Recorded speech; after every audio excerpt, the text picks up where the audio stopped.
Pessoal, hoje eu quero conversar com vocês sobre os mestrados em Direito. Muita gente me escreve perguntando: ô Túlio, é difícil de entrar no mestrado? O que eu preciso fazer para entrar no mestrado em Direito?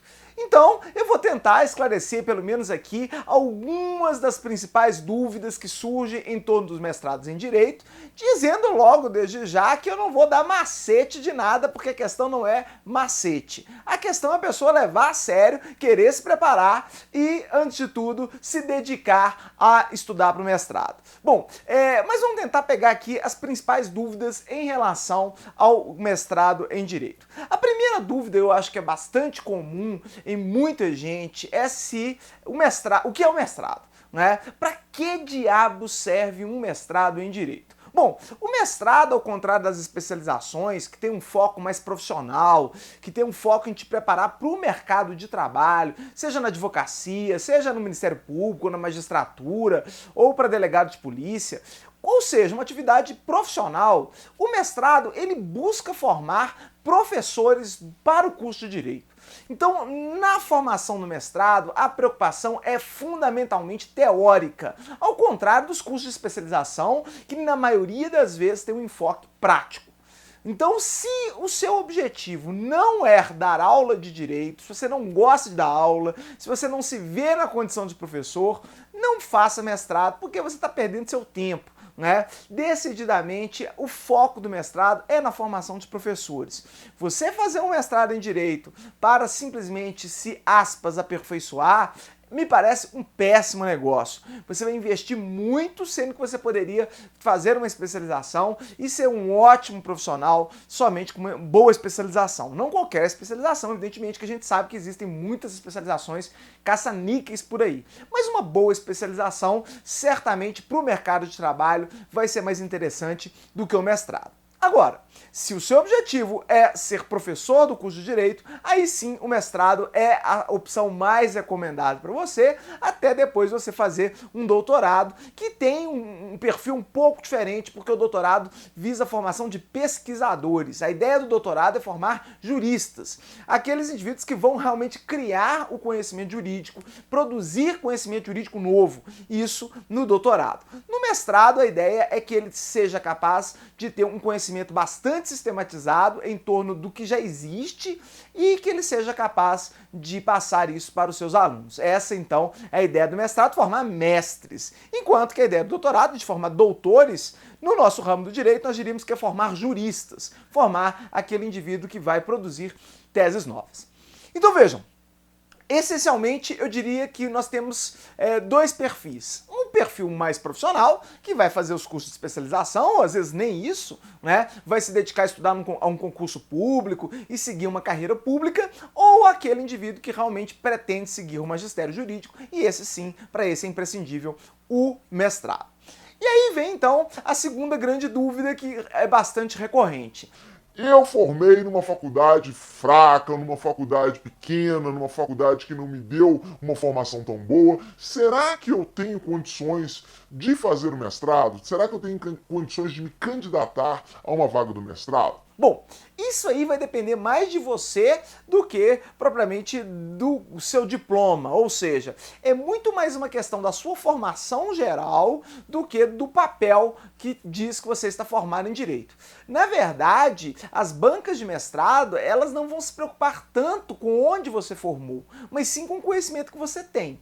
É claro que se a sua faculdade ela não foi tão boa e você não teve uma boa formação, essa sua má formação talvez se expresse no dia da banca. E aí você talvez não vá ser aprovado porque você tem uma formação intelectual ruim, fraca. Agora, se apesar da faculdade não ser uma faculdade de renome, ou ser uma faculdade pequena, mas mesmo assim você demonstrar para a banca que você tem uma ótima capacidade, uma ótima compreensão daqueles temas que foram exigidos nas provas, que foram cobrados na bibliografia, foram indicados ali no edital do concurso, Muitas vezes não vai fazer diferença nenhuma onde você formou, a banca normalmente não vai estar tão preocupada com isso. Aliás, pode até demonstrar que você é um candidato muito bom, porque afinal de contas, se mesmo tendo estudado numa faculdade fraca, uma faculdade pequena, você conseguiu ser melhor ou talvez igual aos seus concorrentes, isso demonstra que você tem um bom potencial e você não desenvolveu talvez todo ele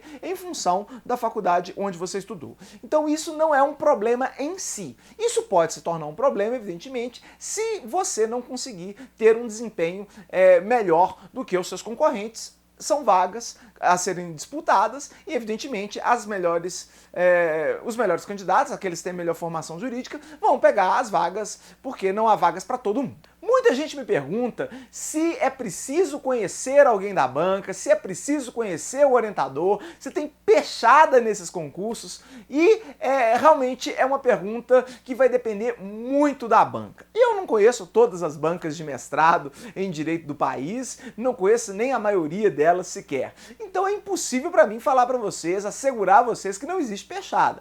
É possível que muitas das bancas acabem favorecendo os candidatos mais próximos, os candidatos que elas conhecem e etc.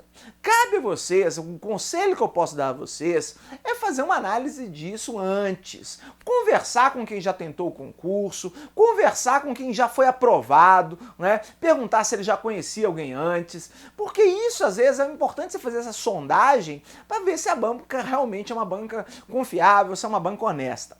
A maioria das bancas, eu imagino que realmente esteja interessada em bons candidatos, até porque para o orientador é fundamental que seus orientandos tenham uma boa capacidade intelectual, porque afinal de contas ele vai trabalhar com eles. Então é muito complicado para o orientador ter orientandos que não são bons, porque afinal de contas ele vai acabar carregando esses orientandos nas costas.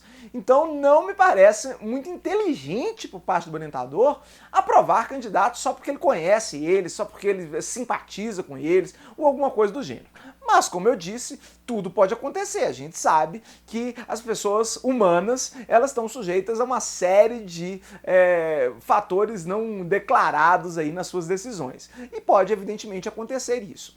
O que eu recomendo é procure se informar, procure conversar com quem já fez aquele concurso para tentar saber se essas bancas de fato são honestas e se vale a pena você tentar o mestrado com aqueles professores, com aquele orientador. Uma coisa que as pessoas muito me perguntam é se elas precisam conhecer o orientador ou se elas devem procurar um contato com o orientador antes de tentar o mestrado com ele. Bom, isso depende muito de cada orientador, depende muito de cada faculdade.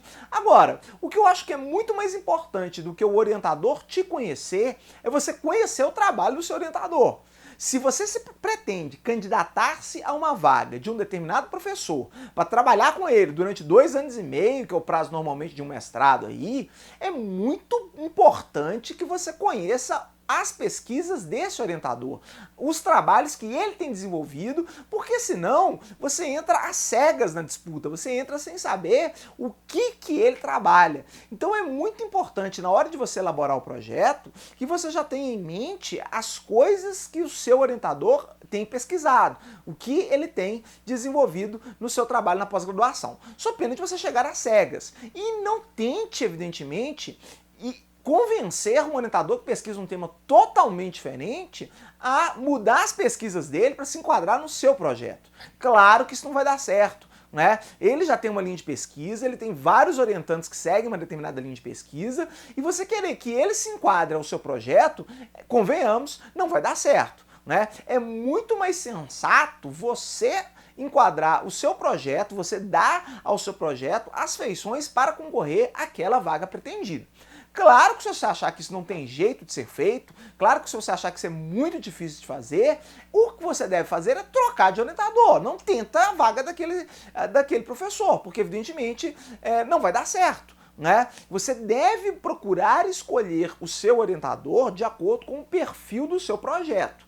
Daí porque é muito importante, antes você ter um projeto claro, ter uma proposta clara do que você pretende defender. E aí você vai buscar aquelas pessoas, aqueles professores que estão trabalhando temas parecidos com este que você pretende levar para a pós-graduação, e aí você vai candidatar-se à vaga desses professores que estão trabalhando algum projeto na mesma linha que você pretende trabalhar.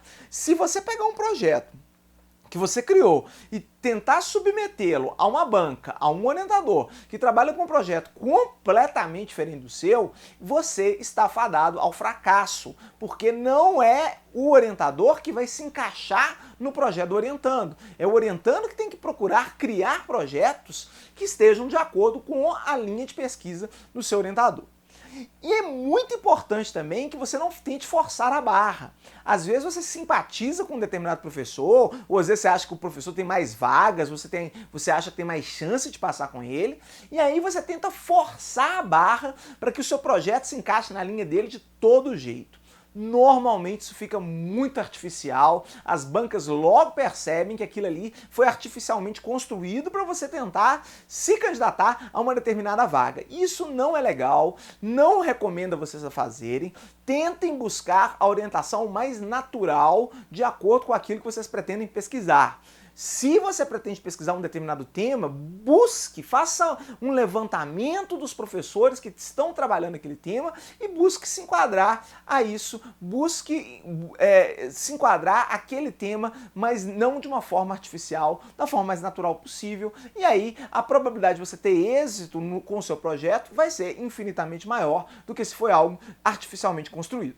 Aliás, a escolha do orientador ela é muito importante, você deve fazê-lo com cuidado. Você deve imaginar que o mestrado, em média, dura 2 anos e meio. E se você tiver um orientador ruim, você vai ter que aturá-lo durante 2 anos e meio. Se você tiver um orientador que discorda das ideias que você pretende defender, você vai ter que aturá-lo 2 anos e meio. É muito tempo. Né? Então, o ideal é que realmente você não tente forçar a barra, porque às vezes você vai até ser aprovado, mas você corre o risco de ter o seu curso transformado no inferno, sua pesquisa transformada no inferno, porque você vai às vezes ter que se forçar a defender coisas que você não acredita para conseguir defender a sua dissertação, o que é péssimo para todo mundo, é péssimo para o seu orientador, é péssimo para você, então evite fazer isso. Escolha o orientador de acordo com o seu projeto. Você quer defender uma determinada ideia, é muito provável que dentro do corpo de pós-graduação, que normalmente é bem eclético, você consiga algum professor que tenha um pensamento parecido com o seu. E aí então você vai submeter naturalmente o seu projeto a ele. Né? Outras coisas que são importantes serem observadas na escolha do orientador. Primeiro, se ele é um cara sério, se ele é um cara que tem disponibilidade, se ele é um sujeito que pesquisa realmente os temas, ou se ele simplesmente faz uma orientação pro forma, simplesmente finge que orienta e você tem que se virar sozinho. Quer dizer, tudo isso é muito importante você saber. O ideal é que você converse antes com algum orientando dele de forma informal, busque sondar aí com quem já foi orientado por ele ou com quem é aluno dele para saber qual que é o perfil dele. Se é um perfil que se adapte ao seu ou se é um perfil que você deseja evitar. Lembrem-se que o nome do seu orientador ficará vinculado eternamente ao seu nome no currículo Lattes. Então não há como você divorciar do seu orientador. Depois de defendida a dissertação, não tem mais jeito, você vai carregar o nome do seu orientador o resto da vida. Então, se o seu orientador for um picareta, você vai ter lá estampado no seu currículo Lattes eternamente o nome do picareta como seu orientador, o que decididamente não é nada bom. Evite ao máximo fazer isso.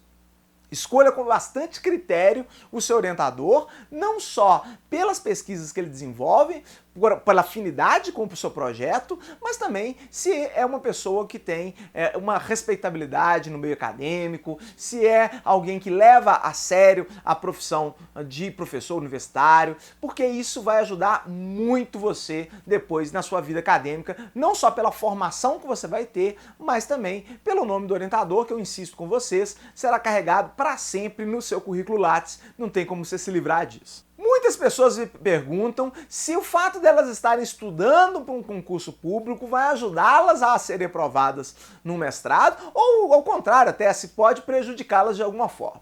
Vejam, O estudo para um concurso público, seja da carreira da magistratura, do Ministério Público, de delegado de polícia, qualquer carreira, é muito, mas muito diferente mesmo do estudo para um mestrado.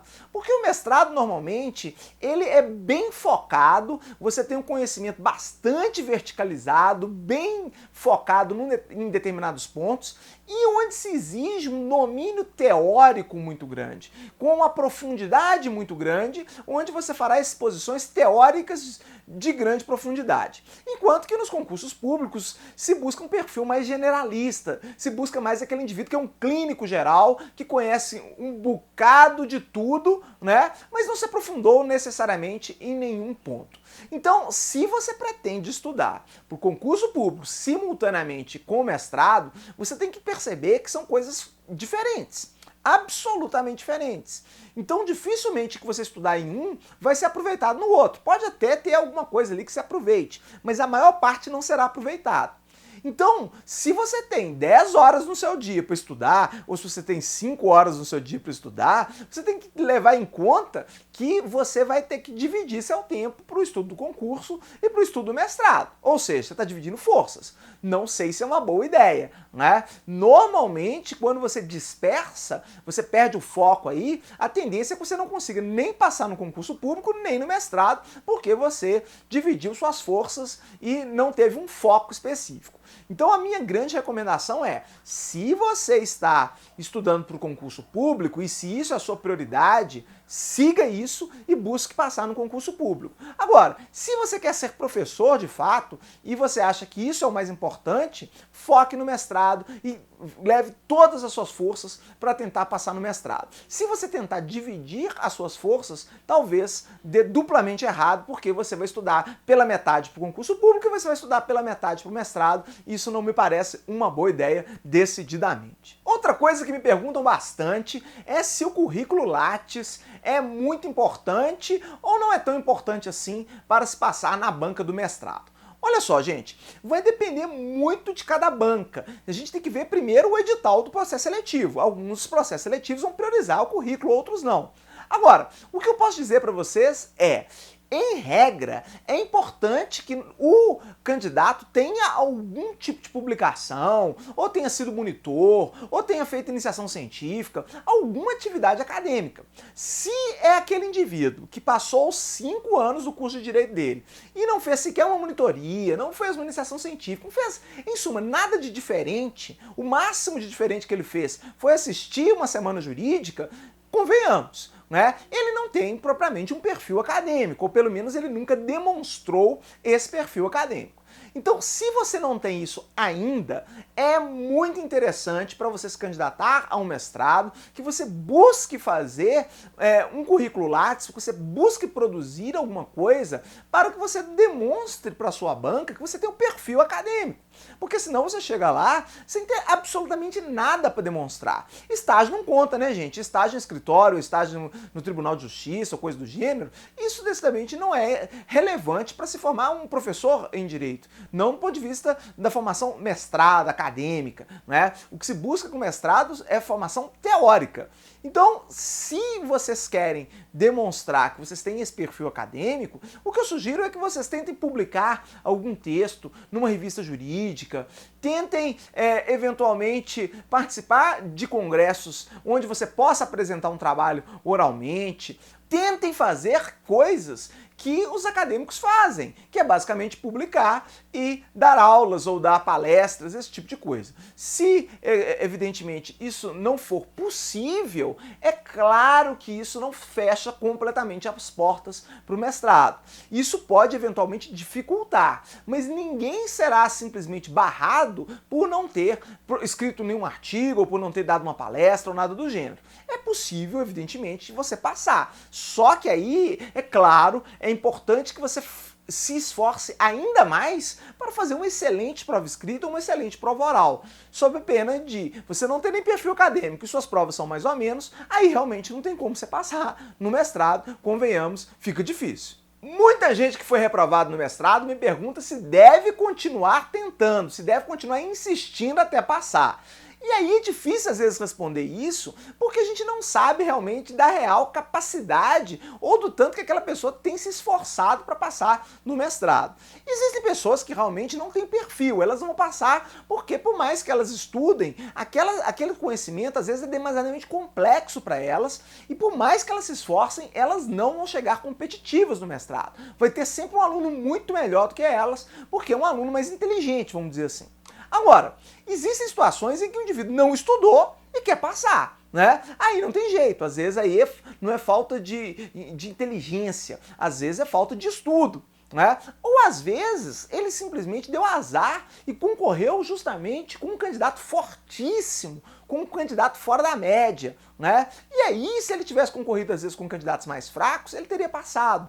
Então, tudo que você tem que fazer é analisar o porquê você foi reprovado. Há uma tendência natural do ser humano de colocar a culpa na banca examinadora, dizer que a banca foi injusta, ou que houve pechada, ou que houve algum tipo de favorecimento da banca com algum candidato. Essa é uma tendência natural do ser humano, querer se safar dos próprios erros, querer se safar das próprias limitações. Agora, é preciso, às vezes, que se tenha humildade e que se busque, por exemplo, a prova escrita para analisar as correções, né? Ver o que a banca escreveu lá para o sujeito, ou procure os membros da banca e pergunte numa boa o que ele errou na prova oral, o que ele foi fraco na prova oral, o que a banca pode aconselhá-lo a melhorar para o próximo concurso. Quer dizer, isso de uma forma bastante transparente, de uma forma tranquila. A maioria dos professores não vai se importar se isso, evidentemente, for feito de forma educada, se isso for feito de forma cortês e que você não queira, sei lá, desafiar a banca, né? Falar, você foi injusto comigo, alguma coisa do gênero. Se você acha que a banca foi injusta, cabe você tentar um recurso aí por vias administrativas ou até mesmo judicial. Eventualmente pode haver uma injustiça, sim, nas correções das provas. Agora, se você aceitou a reprovação, o ideal é que você de fato procure os membros da banca para tentar melhorar, tente descobrir onde você errou. Algumas vezes isso é sanável, ou seja, às vezes foi por falta de estudo, você poderia ter lido mais, você poderia ter escrito mais, demonstrado melhor o seu conhecimento, ter feito um melhor projeto, ou outras vezes é porque você realmente não tem um perfil acadêmico. Talvez você tenha um perfil mais prático, um perfil de advocacia, um outro perfil, e não um perfil acadêmico. E aí, meu amigo, não tem jeito, a gente não precisa forçar a barra, nem todo mundo precisa de um mestrado para ser feliz. Se você não quer seguir a carreira acadêmica, se você não quer ser professor, não tem por que insistir nisso, né? Só insista realmente se você de fato quiser ser professor e se você estiver de fato a fim de trabalhar os temas da forma mais teórica, mais densa possível, o que não é para todo mundo, claro que não, né? As pessoas não têm que se forçar a fazer coisas que não são do seu perfil. Se é o seu perfil, busque então saber da banca o que deu errado e aí procure tentar sanar essas dificuldades para as próximas bancas. Bom, era isso, espero que vocês tenham gostado desse vídeo.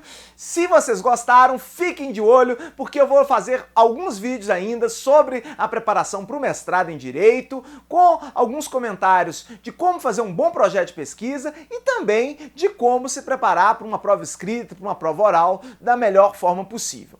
Se gostaram, curtam o vídeo, compartilhem o vídeo com seus amigos e a gente se vê no próximo vídeo. Um grande abraço e até lá!